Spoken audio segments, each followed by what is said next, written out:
जब से गांव में खुल गई है पुलिस चौकी, जब से गांव में खुल गई है पुलिस चौकी, कब से नहीं बच पा रहे हैं नींबू कैथा और लौकी। हिम्मत न हारो चलते रहोगे एक दिन, हिम्मत न हारो चलते रहोगे एक दिन, चौड़ा मिलेगा रास्ता पतली गली के बाद।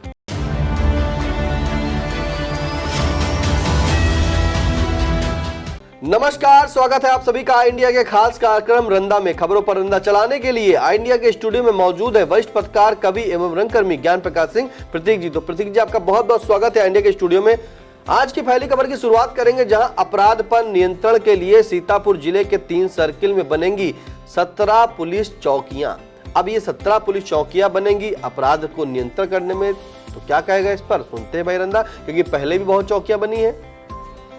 पुलिस चौकियां चाहे 17 बने या 20, बस चौकी क्षेत्र के लोग पुलिस पर घूसखोरी का आरोप ये लगाते हुए न बढ़ें तो चौकी खुलने का उद्देश्य रंदा सफल माने। जब से गांव में खुल गई है पुलिस चौकी, जब से गांव में खुल गई है पुलिस चौकी, कब से नहीं बच पा रहे हैं नींबू कैथा और लौकी।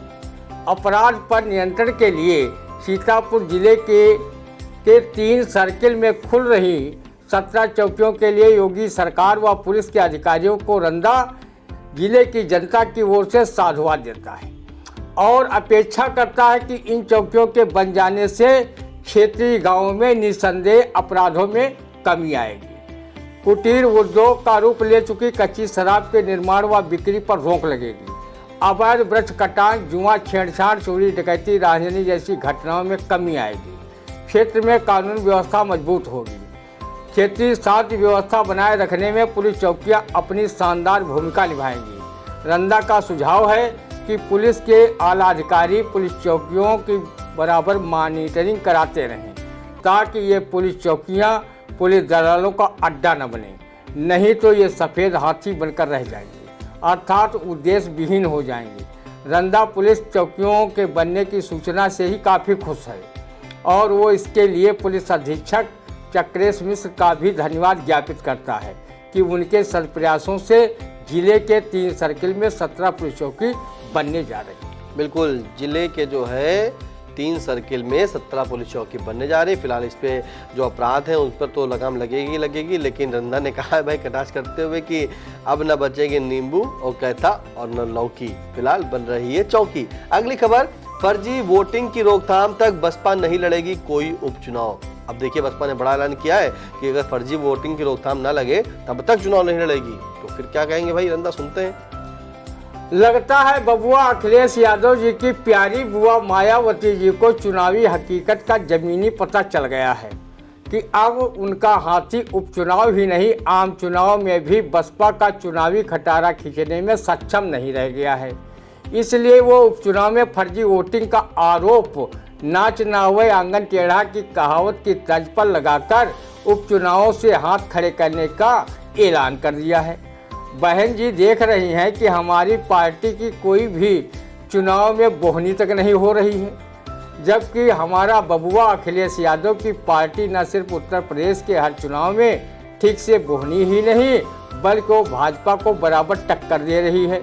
वो अपनी पार्टी की उपचुनाव में हार का ठीकरा फर्जी वोटिंग पर फोड़ रही हैं, जबकि हकीकत ये है कि 10 साल पूर्व बसपा को 25% वोट मिलता था, जो अब खिसक कर मात्र 7% बचा है। राजनीतिक पंडितों का कहना है कि बसपा का शंख बजाने वाले ब्राह्मणों ने भी पार्टी का साथ छोड़ दिया है। अब उनका सुजाति वोट भी अन्य दलों में खिसक रहा है। बसपा के कद्दावर नेता भी अन्य दलों में अपना आशियाना बना चुके हैं। भ्रष्टाचार, भाई भतीजावाद में बसपा का वोट बैंक खिसक कर 7% पर आ गया है। आज़ाद समाज पार्टी ने भी हाथी की मधुरिया चाल को बिगाड़ कर रख दिया है। वो बसपा का विकल्प बनती जा रही है। बसपा को मिलने वाला दलित वोट कांग्रेस सपा की ओर भी आकर्षित हो रहा है। ऐसी दशा में कहीं बहन जी उपचुनाव की तरह ही भविष्य में आम चुनाव न लड़ने की कहीं घोषणा न कर दें। जब से राजनीतिक गलियारों में बसपा को भाजपा की बी टीम होने की बात विपक्षी दलों द्वारा प्रचारित की जा रही है, तब से लगातार बसपा का वोट बैंक खिसकता ही जा रहा है। चाहे लोकसभा हो या विधानसभा का उपचुनाव या अन्य राज्यों में संपन्न हुए विधानसभा चुनाव में हाथी के हिस्से में गोल गोल अंडा ही आया।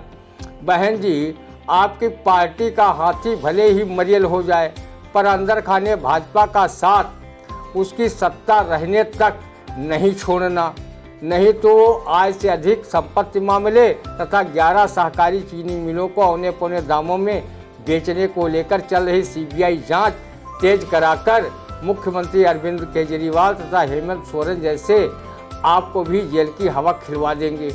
बहन जी, आपकी पार्टी की दुर्दशा देखकर रंदा काफ़ी दुखी है। आप 4 बार उत्तर प्रदेश की मुख्यमंत्री रही हैं। आपका शासन कड़क रहा, कानून व्यवस्था चाक चौबंद रही। अब आपकी पार्टी के हाथी की ऐसी हालत पतली हो जाएगी, रंदा ने स्वप्न में भी नहीं सोचा था।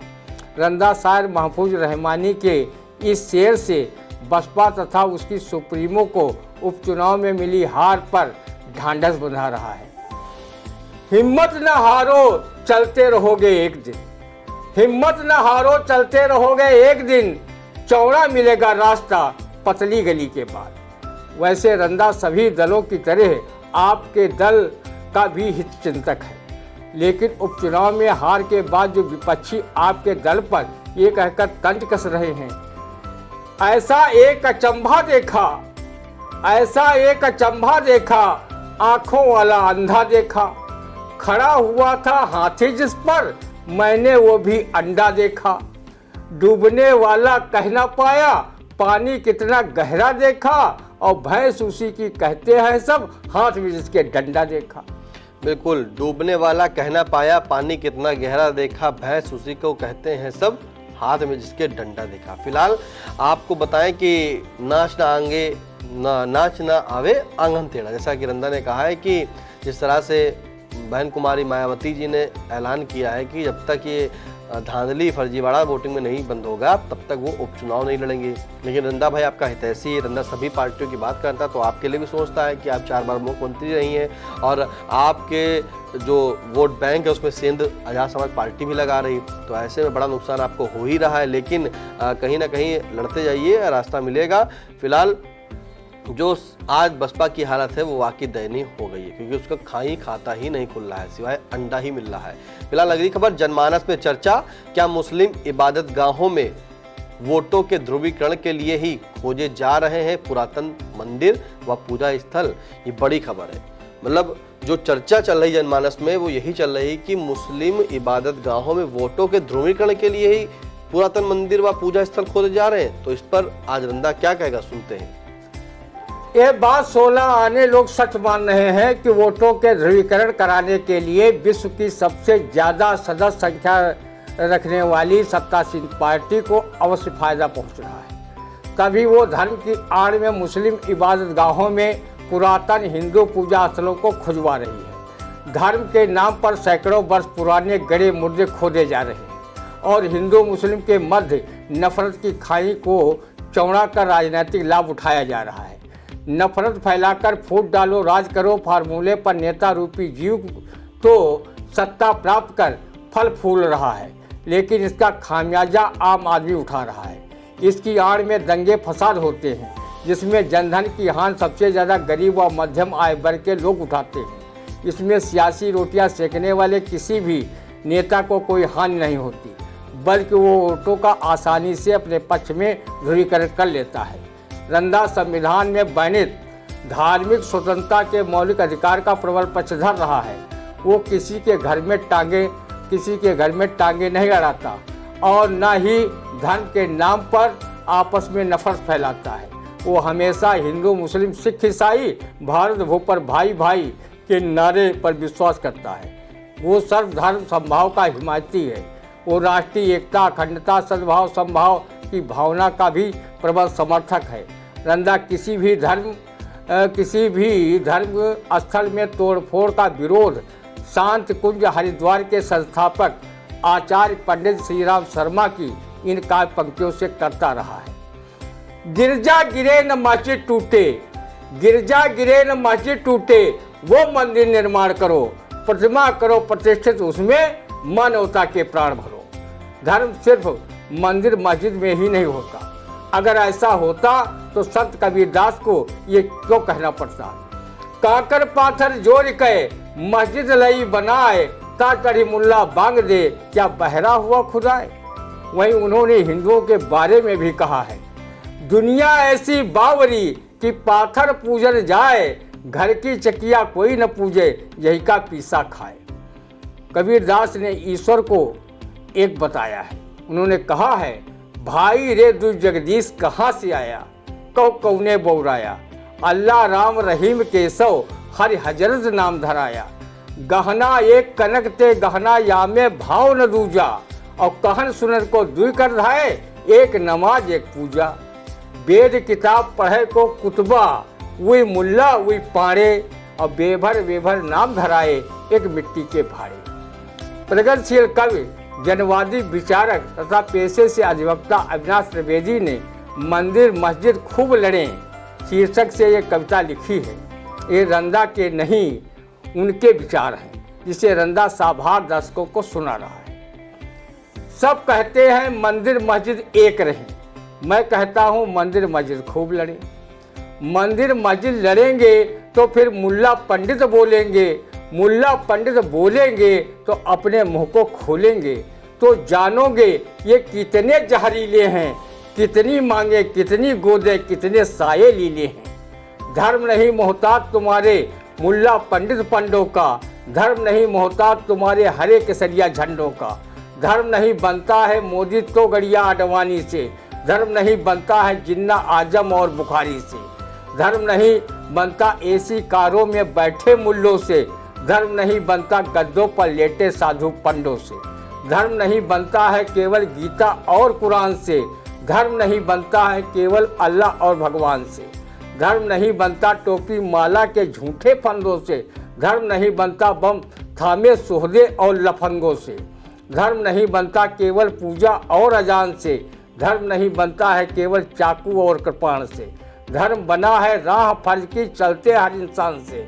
धर्म पूछना है तो शेखर के गोली से पूछो तुम, धर्म मिलेगा भगत सिंह के फांसी के फंदे को चूम। बिस्मिल की खुददार जवानी धर्म तुम्हें सिखलाएगी, अशफाकुल्लाह की कुर्बानी धर्म की राह दिखाएगी। धर्म मिलेगा जलियांवाले बाग के जर्रे जर्रे में, धर्म मिलेगा उधम सिंह के गोली के हर छर्रे में। धर्म मिलेगा असलम की पंचर वाली दुकान में, धर्म मिलेगा ढोते मंगरे के हर पाँव में। धर्म मिलेगा रिक्शा ढोते मंगरे के हर पाँव में। धर्म मिलेगा खेत में हल को थामे खड़े किसान में, धर्म मिलेगा देश की रक्षा करते वीर जवान में। धर्म मिलेगा नहीं मदीना या काशी के घाट पर, धर्म मिलेगा मुन्नी बाई के कोठे की खाट पर। इसीलिए मैं कहता हूँ मंदिर मस्जिद खूब लड़ें तो मुल्ला पंडित नेता मिलकर बोल पड़ें अपनी आवाज़ें, तो फिर इनके भेद खुलें तो क्रांति मसाले लेकर जनता निकल पड़े। सब कहते हैं मंदिर मस्जिद एक रहें, मैं कहता हूँ मंदिर मस्जिद खूब लड़ें, मंदिर मस्जिद खूब। देखिए, मंदिर मस्जिद खूब लड़े, सब कहते हैं कि मंदिर मस्जिद एक रहे, लेकिन मैं कहता हूँ मंदिर मस्जिद खूब लड़े, ऐसा लिखा है और उसको पढ़ा है। इन शब्दों को थोड़ा विचार करिएगा कि रंदा ने क्या कहा है। मतलब लिखा किसी और ने, बस रंदा की आवाज़ है, रंदा के शब्द कहीं किसी और के, रंदा की आवाज़ है। सुनिएगा, समझिएगा कि किसकी रोटी सिक रही है। आप मत लड़िए। मजहबी ज्ञान जिसे बात करते हैं, ठीक है, हिंदू मुस्लिम लड़ रहे हैं, आज लड़ा कौन रहा है, इसके पीछे जाइए। ये भेदभाव आखिर कहाँ से आया? आप भाईचारे की मिसाल के दावे देते हैं, हम भाईचारे की मिसाल के दावे देते हैं। भाईचारा कहाँ है? आखिर भेदभाव क्यों है? कौन करा रहा है? जिस तरह से भी देखा कि संभल में विवाद हुआ, बवाल हुआ, 3 की जाने गई, कैसे गई, क्या हुआ? किसी ने सच्चाई देखी, सच्चाई जानी? नहीं जानी। धीमे धीमे परतें खुल रही हैं। हाँ, दंगाइयों, उधर भी दंगाइए थे, इधर भी थे। मतलब उधर अगर दंगाई थे तो किसने बवाल को उकसाया? आखिरकार क्यों पुलिस को इतना बड़ा लाठीचार्ज और ये सब करना पड़ा, इसकी भी तह है। फिलहाल अगली खबर की बात करेंगे, क्योंकि ये धर्म की राजनीति बहुत उलझी है। महाकुंभ कॉन्क्लेव 2025 का आयोजन कर विशेषज्ञों ने आध्यात्मिक व वैज्ञानिक पहलू समझाते हुए कहा कि कुंभ में निकलता है समुद्र मंथन जैसा अमृत। अब 2025 में महाकुंभ होने जा रहा है, तो उस अमृत के लिए क्या कहेगा रंदा, सुनते हैं। ध्यान रखना कि इस कुंभ वाले अमृत को केंद्र व राज्य की सत्ता पर काबिज मोदी जी व योगी जी तथा उनके पार्टी के दिग्गज नेता ही न पी जाएं और बेचारे विपक्षी दलों के नेता ललचाई आंखों से टुकुर टुकुर देखते ही न रह जाएं। रंदा की विपक्षी दलों के नेताओं को नेक सलाह है कि वो भी कुंभ का अमृतपान करने के लिए प्रयागराज के महाकुंभ मेले में जाएं और राहु केतु की तरह चुपके से सत्तासीन भाजपाइयों की पंक्ति में बैठ जाएं और अमृत पान कर लें, जिससे भविष्य में वो भी सियासी लाभ प्राप्त कर सकें।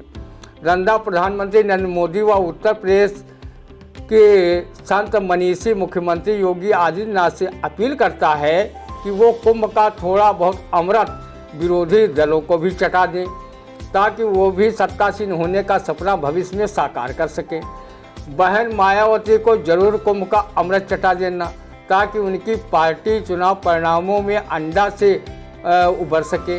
अखिलेश यादव को भी लोकसभा चुनाव की तरह 2027 के विधानसभा चुनाव में अपना जलवा बिखेरने का अवसर मिल सके। हो सके तो कांग्रेस के मुंह में भी एक बूंद अमृत का टपका देना, ताकि वो 34 साल से सियासी वेंटिलेटर पर लेटी कांग्रेस को मृत संजीवनी दे सके। आज़ाद समाज पार्टी के चंद्रशेखर आज़ाद उर्फ रावण को भी महाकुंभ का एक आध बूंद अमृत पिला देना, ताकि वो भी प्रदेश में अपनी राजनीतिक हैसियत में इजाफा कर सके। अगर एक आधी बूंद बच जाए तो रंदा के मुंह में टपका देना, ताकि वो सत्तासीन व विपक्षी नेताओं की सियासी कलई आम जनता में खोलने की ताकत हासिल कर सके। रंदा की महाकुंभ के विशेषज्ञों से निवेदन है कि जो सांसद विधायकों व मंत्रियों के वहाँ चमचों के रूप में अपने को हुक्का समझने वाले लोग मौजूद हैं, उन्हें भी एक आध बूंद पिला देना। अगर न बचा हो तो उनके आगे अमृत पात्र रख देना, वो उसकी चूमा चाटी कर अपना काम चला लेंगे। ऐसे चमचों से हुक्का की तुलना करते हुए कवि अमरेश मिश्र ने ये काव्य पंक्तियाँ लिखी हैं।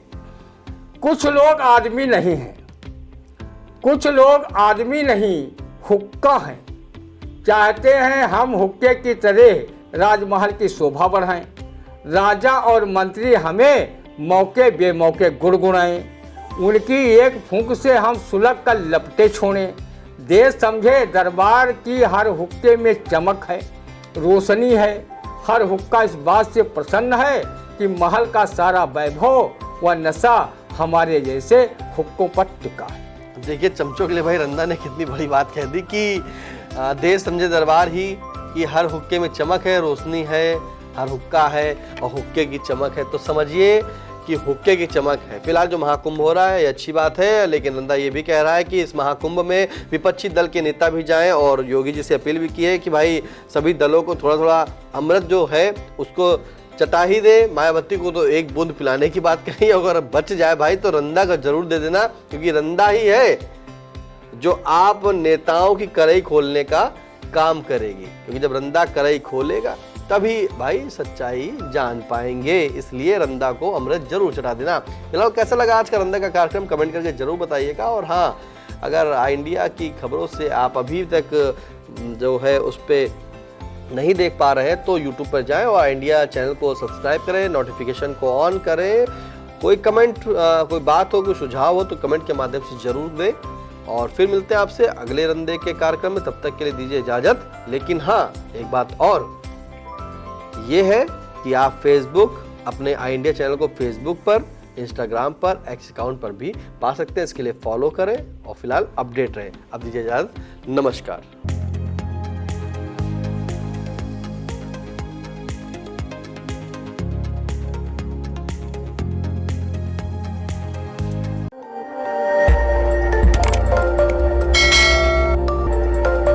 खबर आपकी, नजर हमारी। देखते रहिए आई इंडिया।